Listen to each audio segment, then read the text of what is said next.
get inspired from of a female leader. Her name is Asha. Before I introduce to you, I also want to say hi to people who join us on Facebook. I'm so happy that you guys are watching this. All right, so I'm going to introduce Asha. So Asha is the president of Caterpillar Foundation. Asha Varghese is responsible for leading the foundation strategy, which focuses on building resilient communities by investing in the skills people need to join the modern workforce and the natural and vital infrastructure they rely upon.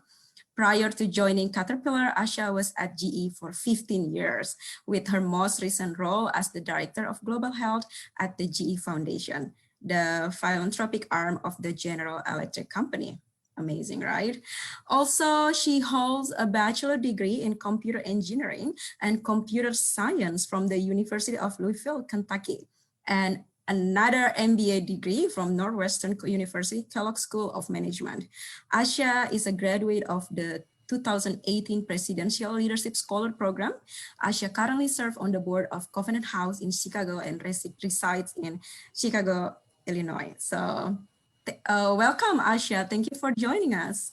Thank you, Irma. It's always interesting to hear your own bio being read out, but really excited to be with the group of an elite group of scholars with the Atlas Corps. And Scott and I, we both shared some time together at the Presidential Leadership Scholar Program. So I know the power of a network and a scholar program is so precious. So looking forward to talking to all of you today. Thank you. We really appreciate your spending your time talking to fellows and scholars and other people who are listening to this conversation, and we are ready to get inspiration from you. Before we start learning from Asha, let's keep the fun, guys. So I will ask a question for everyone, and you can enter your answer in chat box. The question will be, if you were to use an animal today to describe yourself, what animal would you use and why? So please type in the chat box. I want to know what type of animal are you? We have 5 minutes for this, and why? Oh, Meredith states a lot. Polar bear. Oh, I see. I see monkey. Yeah. It's really interesting choices. Tiger. Elvira is ready to compete. It's good. Keep it coming. Penguin. I love penguin. Love lion too. Eagle. I see. With the eagle eyes.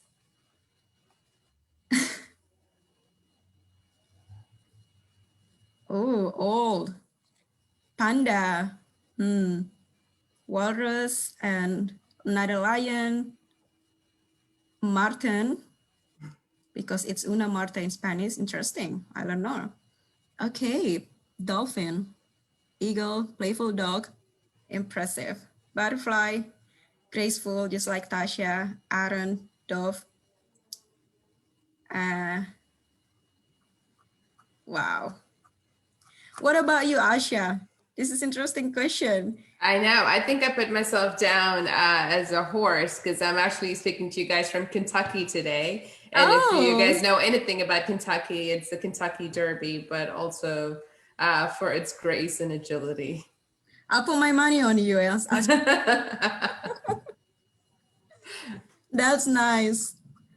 We see more answers. Some people want to be giraffe. Okay. All right. I think we're ready now to start our conversation. Thank you so much for sharing your inner animal. Keep that animal alive, okay? Before we start, I would also like to remind everyone to be muted unless I tell you to unmute yourself. And if you have any question, you can put in chat box or raise your hands, but we try to keep it organized. All right, Asha, let's start it. So if you like to introduce to us, to tell us a little bit about your professional journey, because you know you are an engineer and it's really not every day we see female engineer. And how did you make the career shift to end up in leading corporate social philanthropic effort of Caterpillar Foundation? And what major lessons did you learn along the way? Yeah, so I see that it's a very global team, so hopefully you guys will be able to relate to this. So my background is I was actually born in India, and I came to the U.S. at a very young age. But I think it's two prongs, I would say, making the choice to go into engineering, but also making that shift from engineering to looking at corporate social responsibility. I'm sure many can relate to this, coming from a Southeast Asian family. There is a strong push, and the stereotype is so very true about a STEM-based career. So I think at a very young age, I've definitely been pushed in that direction to go into a STEM-based education and career, etc. So I think that was sort of ingrained in my DNA. Where I made the switch and made the choice to actually go into engineering was really in understanding my passion in being able to problem solve and understand how things work behind the scenes. So it was a choice between, I think you've probably all seen the jokes of you can either be a doctor, a lawyer, or an engineer. That's sort of the choices sometimes your parents give you. But for me, it was a personal choice to want to go into engineering from a problem solving perspective. The shift, I would say, into corporate philanthropy, I always valued the opportunities that have been given to me, and I think a lot of times, and in recent times, I think we've always heard the term privileged. I would say in certain ways, I have definitely had the privilege of having parents that believed in education, and having given the circumstances to be able to do it, and knowing that not everyone have that opportunity.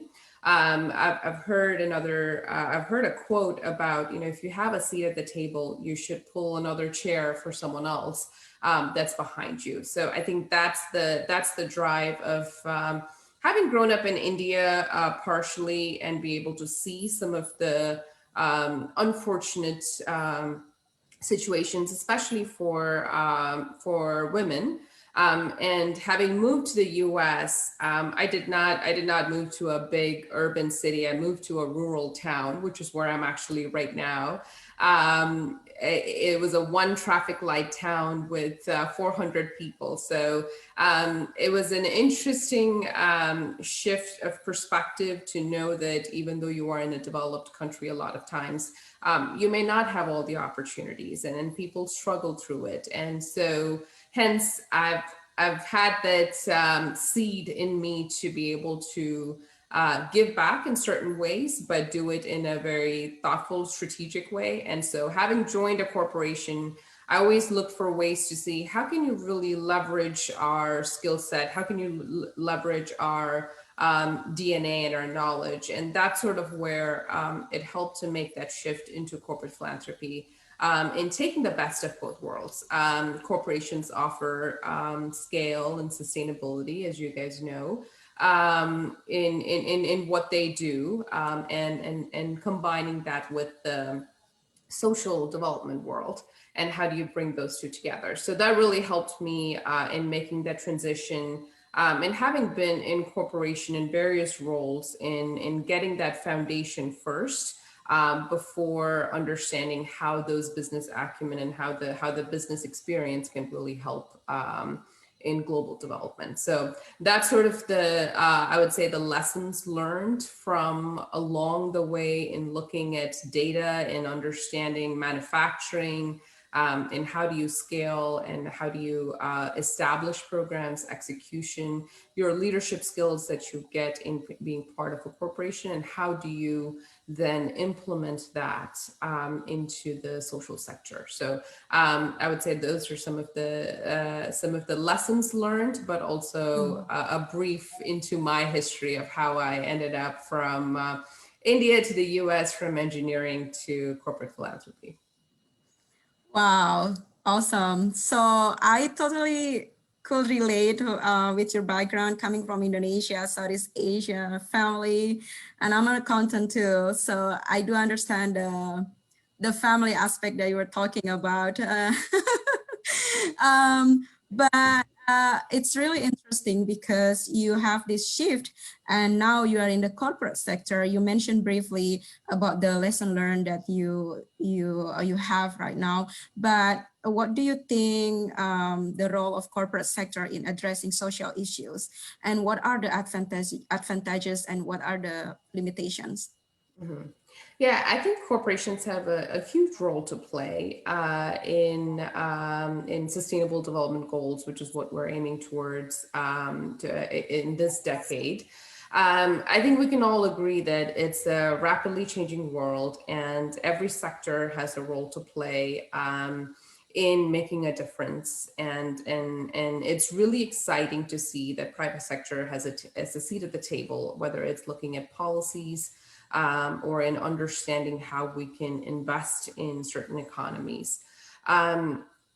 So it's also interesting to see how CSR, corporate social responsibility, has evolved over time, going from traditional philanthropy, where you're just giving money to good causes, but may not be related to corporations, to corporate social responsibility, to now what we call shared value, and which is something that we're really honing in on and really trying to promote as part of corporations, which really makes a huge difference in how corporations play a role in the social sector.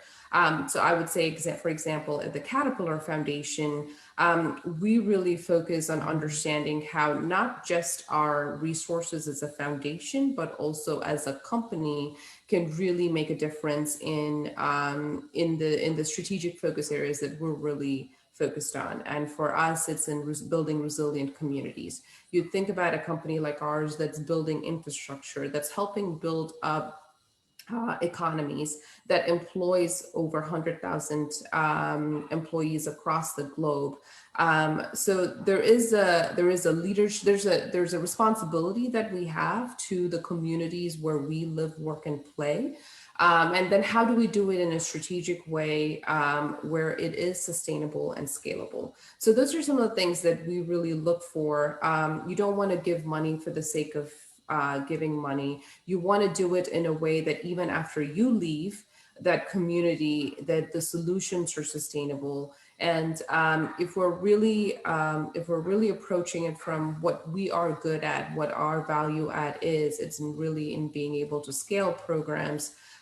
So how do you really leverage some of those know-hows into the social sector and be able to implement that? And I think in some cases, it is about taking some of those big swings, some big ambitious goals. And I think corporations are uniquely positioned in partnerships with nonprofits, in partnership with government, to be able to do that. So I would really emphasize the idea of collaboration, which is really what we at Caterpillar focus on in our platform on which we stand on, which is Together Stronger. Because no one corporation can do this alone. We're not at it to solve any of these problems that all of you guys are probably all focusing on as entrepreneurs. It really takes a lot of collaboration for us to be able to do it and to do it well. So it's exciting to see that the private sector has a role to play, but it's also important to know that we cannot do it alone. And with the right level of collaboration, our impact is much greater. I completely agree. I think strategic partnership is very crucial in any project, in any managing the project that you have right now, and I believe every fellow here is a leader, and they have led a diverse team. And I would like to ask you, as a leader yourself, I know that it is very crucial to listen to your team members and to make sure that everyone's voice is um, respected and also represented.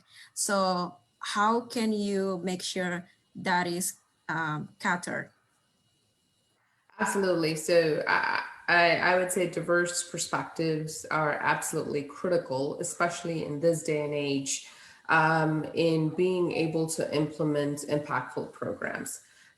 So for me, I would say even managing my own team is creating that space for ideas and thoughts to be heard, and as well as understanding where that fits within the larger puzzle is absolutely important. I'll give you guys an example from one of my past experiences in the global health space, when the Ebola outbreak happened and we were doing a hackathon at that time. One of the interesting ideas for the Ebola suit for our healthcare workers came from a wedding gown designer.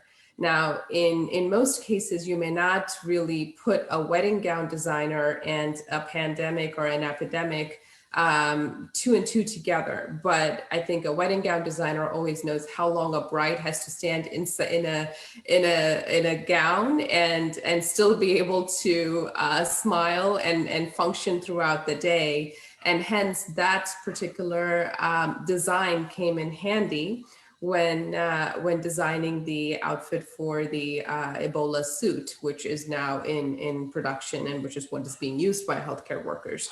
So there's great power in unlike minds coming together to be able to build solutions. And I always encourage my team or any of our partners that we're working together to be able to bring folks from unlike industries. So whether you're looking at surgery, maybe we should look at oil drilling, or whether we're looking at solutions for water, we should be looking at infrastructure solutions from a completely different industry. So how do you effectively bring those unlike minds together? And the more important thing for us to remember as leaders and as entrepreneurs is a lot of times we're set in our ways. So how do we stay open to some of these ideas and constantly learn that we're able to incorporate these diverse minds? And I'm sure all of us are working in a very culturally relevant environment. So me sitting in the US and working in Africa or in Asia, also understanding the culture and developing solutions that are culturally sensitive is so critical for us these days. So hence it makes it even more crucial for us to be able to mindful of those nuances that a lot of times folks may not remember to do so. So having that mindset is absolutely critical in being able to develop strong solutions. Thank you. I like the example that you described, and it was really clear. And I believe we all can learn one or two things from that. And you give us example on managing the team in multicultural environment. And it's not easy thing to do, and you have to understand the culture, you have to interact according to norms. What is your biggest challenge in managing multicultural team, and how do you work to solve the issue that arises? Yeah, no, that's a great question. I think at this point, we're all very used to working with folks across borders, especially if we're in the social sector, right? Because rarely are you sitting in a country and just thinking about solutions for that country. You're constantly having to interact with folks from across the globe. I think our borders in some sense is diminishing given the rate at which we're all connected virtually, and the way in which data is flowing. So one of the things that I always remind myself and my team, and which I've learned being part of a corporation, is that change is constant. I think accepting that fact and walking into a boardroom, a meeting, or anywhere, it helps in setting that expectation to know that at any given point, things can definitely be unstable, and especially in the environments that we work in. It could be a coup in one country, it could be a pandemic, but knowing that in approaching your team, approaching your task definitely helps in setting that expectation really well. I'd give an example of COVID-19 and managing teams through that. It was somewhat unexpected, the magnitude of what it was, what it would be, and how it would shut down travel, which is so critical for a lot of the work that we do, and also teams having to work from home for a very long period of time. So managing a team across the globe and keeping them motivated and ensuring that they're being recognized. I think that was one of the challenges that we faced this year, which seemed to have no end line, or that there's no timeline that when it's going to end. So two things I would say that was definitely helpful for us to incorporate in our team management. One is communication. There is no such thing as over communication, especially when folks are not able to see face to face.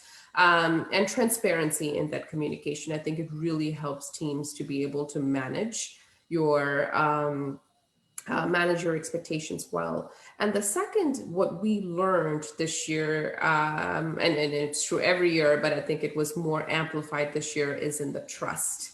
There is a certain level of trust that you're building with your teams. There's a certain level of trust that you're building with your nonprofit partners, because a lot of times when you're building these relationships, you have the ability to travel and see the programs in person or interact with folks face to face, but all that went out the door this year when you're working from home. So how do you really look for ways to build that trust within a team, within your team and within your relationships? I think those were the two critical factors, I would say, a good lessons learned for us this year, and something we will definitely take with us along the way.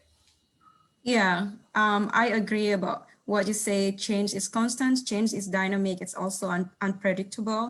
As we know about COVID, no one saw it coming, and it puts a lot of restrictions and limitation challenges mentally and professionally to all of us, to be honest. So it's really interesting when you say about that, and I would like to know, because before